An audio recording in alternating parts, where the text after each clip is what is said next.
At the moment of death, will the Buddha come to guide you? Will your loved ones appear in golden light? Will your karma lift you toward liberation, or pull you into another cycle of suffering? These questions have echoed through the minds of seekers for centuries. Across cultures and spiritual traditions, stories abound of radiant beings arriving at the threshold of death, guiding the soul to peace or judgment. In Mahayana Buddhism, the promise of emergence of a Buddha's pure line, a realm of bliss where awakening is certain, has comforted generations of practitioners. Today, we must explore a truth far more unsettling and far more empowering. It is not the Buddha who determines whether you can go. It is you. Yes, the Buddha may come. Yes. The sutras promise a response to sincere recitation, whether you are able to follow him, whether your consciousness is clear enough, detached enough, stable enough. It depends entirely on your practice, your karma, and most of all, your mind at the final moment. Because death doesn't transform you. It reveals you. Whatever mental state dominates your last breath becomes your next beginning.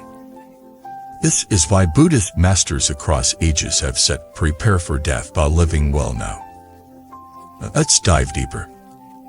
Imagine your mind as a vast lake. During life, you can stir it, calm it, pollute it, or purify it. At the moment of death, what is at the bottom of that lake will rise. No matter how much you try to control the surface in your last hour, if there is greed, hatred, fear, or attachment at the core, it will show. If your heart is filled with unfinished business, resentment, or clinging, and then even if the Buddha stands before you, your karmic pull might prevent you from seeing him. This is not punishment. It is resonance. The Buddha is not a savior in the Western sense. He is a mirror and a guide. And you can only follow him if your mind is ready to rise with him. So how do we prepare? Let's begin by understanding what prevents a peaceful passing. Attachment to people, places, identities, roles. A mind that clings cannot soar. This is why monks practice letting go throughout life, so that at death, nothing pulls them back. Regret and healed wounds, broken promises, unexpressed life, these become mental weights. The heart must be emptied before it can ascend. Fear of pain, fear of the unknown, fear of judgment. Fear is always a sign of separation. The deeper your trust in the path, the less fear can bind you.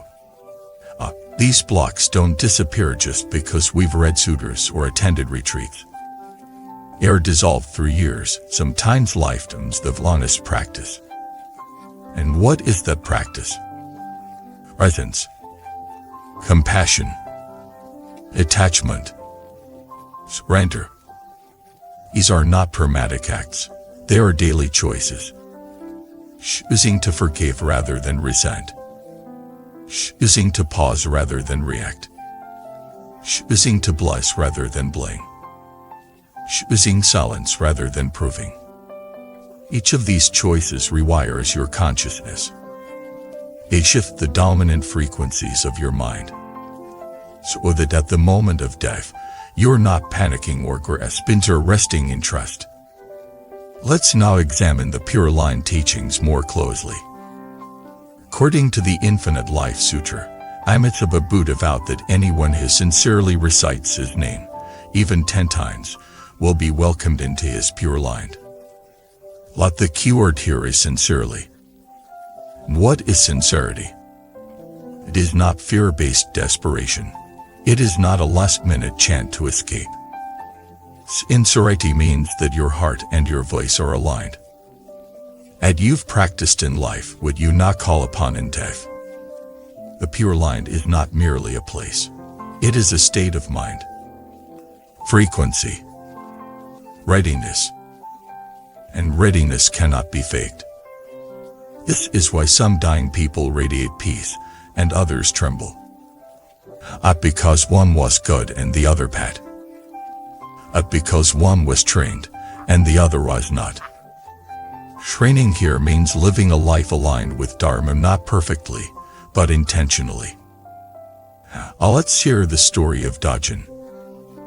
Ajin was a street cleaner in a small town. He never went to school, ever attended temple. At every morning, he would whisper tamatuf as he swept the streets. One Tudlin. He just felt it brought peace. He did this for 30 years. One day, while sweeping, he had a heart attack. He collapsed, and bystanders rushed to help.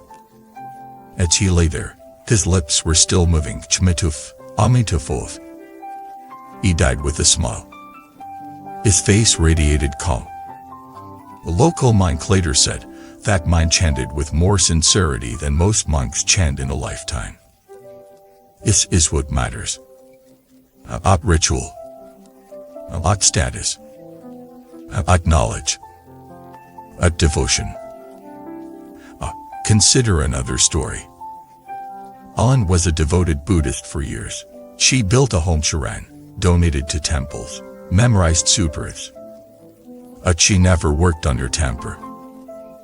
He judged others harshly. He held on to grievances. He criticized those who didn't practice as he did. When he was diagnosed with cancer, she panicked. He tried to chant, but her mind raced. She blamed doctors, eliminatekarma, eliminate fate. When death came, she resisted.